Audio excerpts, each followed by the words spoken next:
Oxford is a beautiful city, famous for its universities and steeped in history, but is one of the most expensive places to live in the country. The housing landscape has changed so much. Private rent levels are exploding. Potential buyers need to receive the third highest salary of anywhere in the country to get an average price home, and there isn't enough social housing to meet demand, which is putting huge pressure on the likes of Oxford City Council. Back in 2019, pre-pandemic, we were brainstorming how we could reach a wider audience and get more people involved. Traditionally, tenant involvement has been based on familiarity, a cyclical repetition. You start at one point, follow a process and end up at the end. We have a steady team of volunteers who have come along to our meetings, take information away, come back with their reports and their findings and suggestions, etc. And that's been great. But the same old format, meetings were becoming a bit old school and, to be honest, a bit stale. We had to be innovative with a new approach to tenant involvement, and some of our involved tenants found this a difficult concept to understand at the time. We had to challenge them with what they took for granted, with the meeting rooms, the refreshments and resources all provided. It was common sense to us to move to a virtual world, but the reaction was, well, it can't be done any other way because this is how it's always been done. Most of our involved tenants had been brought up in a pre-digital world. A meeting is a single function device. Meetings in a room around a table were designed and conceived for a different generation based around the economic environment of that time. If we go back in the history of council housing developed post-war, Oxford housing was supplied for the factory workers, and we have historically worked alongside a parallel of the factory worker modelled on the interests of industrialism.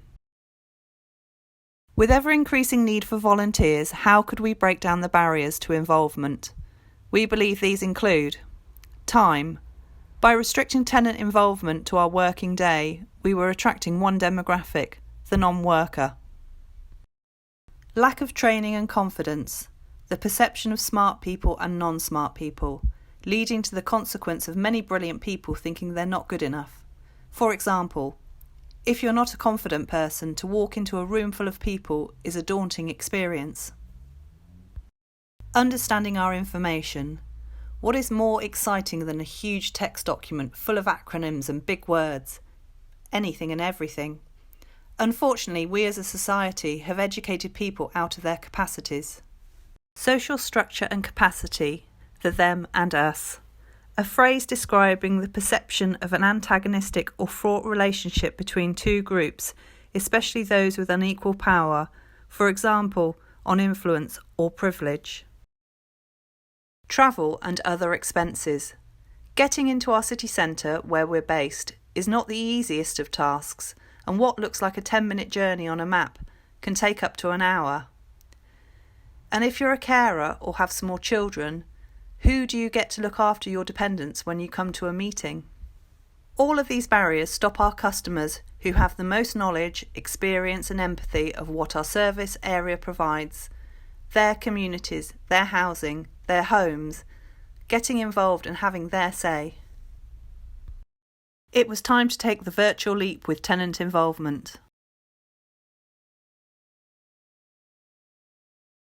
We are all having to reform the way we work because of the pandemic, which has also had an economic impact. We are living in an era where there's constant change and none of us can really predict what will happen even next week. So the idea of arranging physical meetings even after this pandemic is over, do we really want to go back to an industrialised style meeting environment? We don't want to go into the future by what we have done in the past. If we did this, we would alienate the non-working communities, such as carers. Our next generation of tenants will come from an intense digital background where face-to-face will not be their choice of communication. We are living in an age where information is available on all sorts of platforms, computers, iPads, phones, television and radio, and yet we still believe we have to have face-to-face meetings because in a room we can make people focus. This to them will become boring. Some people work better in small groups, in bigger groups or sometimes on their own. Some people work better at different times of the day or weekends as opposed to the busy, hectic, strict schedules of the working weekday. By removing a meeting room environment where we have traditionally batched people into groups, we collect a more diverse response based on what makes people wake up and engage. By moving tenant involvement into a virtual world, we are becoming present in the current moment. We are making it real and not deadening an experience. We are beginning to remove the confirmative approach to tenant involvement. This is not evolution, it's revolution, and virtual tenant involvement is just a platform. A virtual platform has multiple functions and is organic and not linear, which reflects on how tenant involvement needs to move, like people's lives moving forward. Aesthetic experience, when senses are operating at their peak. You are present in that current moment. You are excited at what you are experiencing at that moment, and that makes you feel fully alive. By removing the standardised meeting, we are removing the anaesthetic, where your senses may be turned off. Just checking at this point you're still with us.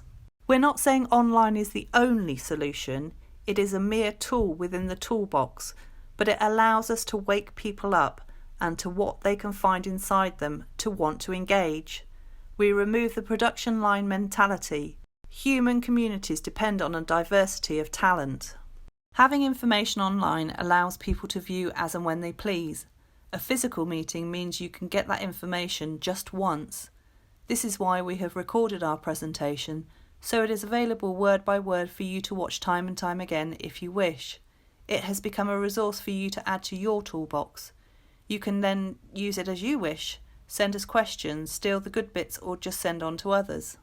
Traditionally, we offered what we believed was of interest to our customers, which was modelled on our past experiences, fitting in with our agendas word by word. With the release of the white paper, mixed with an innovative, analytical and creative approach, we can allow our involved tenants the ability to be divergent in their thinking, lots of different ideas in a safe and secure space, and if users want, they can remain anonymous. Most of the great ideas come from diverse groups. Collaboration is the stuff that makes us grow. We make poor use of people's talents. Many people go through life not really knowing what their real talents are, and time again we hear from people, our customers, saying, "I don't think I'd be very good at that."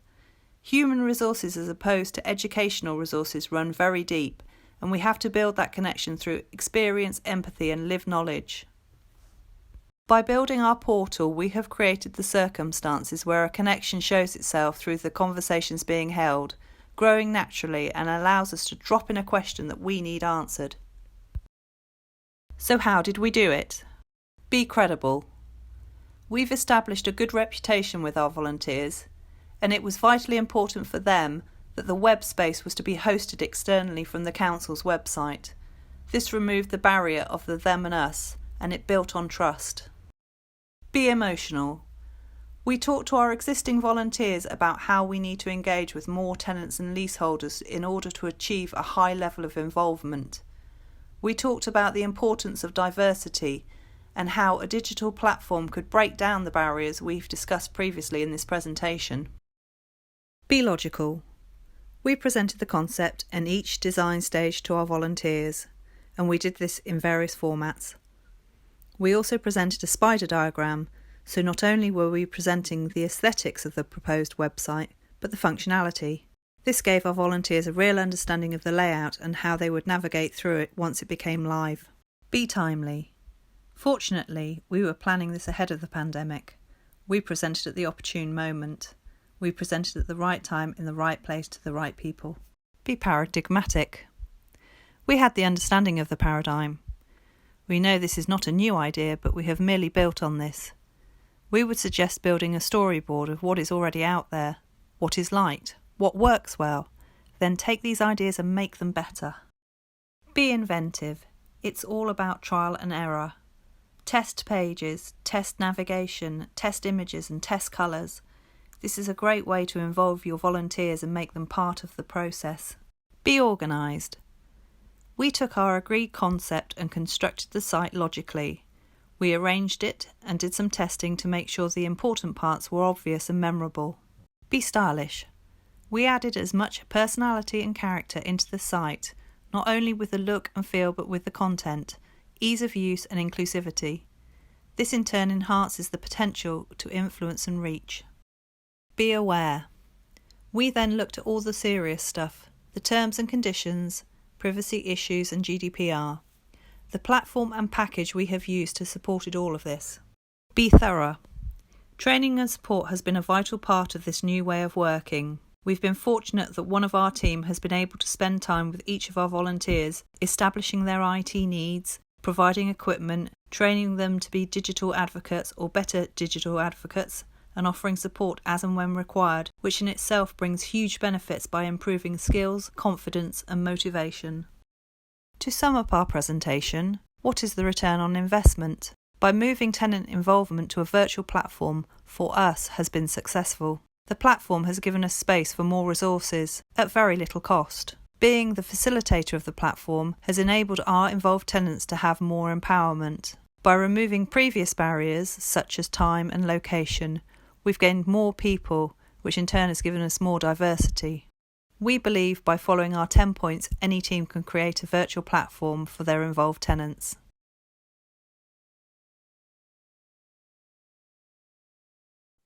Yes, I was helped with this, the training for having these meetings. I was contacted by Scott from the team who first of all went through the Jitsi meetings, which we were using. And then since then, I've had further introduction to Zoom meetings and slight differences between them, but the very, very similar process. And it really helped me a lot.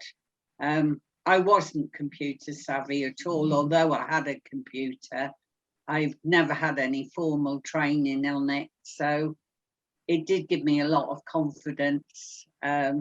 First of all, when this was happening, I thought it was the end of tenant involvement for me, but I found out it isn't. I have found the benefits of working online for me personally. It is fitted around my home life. I have quite a full home life between health needs of my family and various things. So working online has worked wonderful for me because life fits around it. I can say when I'm available. I believe that Wendy even has an idea of when I'm not really available. And if I'm asked about something, I can say, yes, I'm available. Or sometimes it's a question of we juggle around times, things like this. So to me, I can hopefully do more via the internet, subject to good connections and such like. Because you can dip in, do something, might take you 30 minutes, which would for us have took 2 hours coming into town to do. So that 30 minutes is great. And then I can go back to normal life sort of thing, doing what I'm got to do. And I just think it's the way forward. I think it's got challenges, and there's been a lot of challenges that we've overcome. I'm sure there's more to come, but I think we're facing it all together and we're getting there and it's working. And it's nice to actually meet some of the other tenant ambassadors. It's lovely to meet Brenda because she was just a name to me before, but yeah, I'm all for this, for moving forward with how this works for me. It's certainly different to meeting people face to face, but it hasn't hindered the process at all. We've been able to openly ask them the same questions as we would do in an open meeting. They've come back and answered what we wanted to know, and at the moment there's a lot of coming and going as we're tweaking things, but the survey will be going ahead very shortly, and things coming out to the coming out to tenants and leaseholders.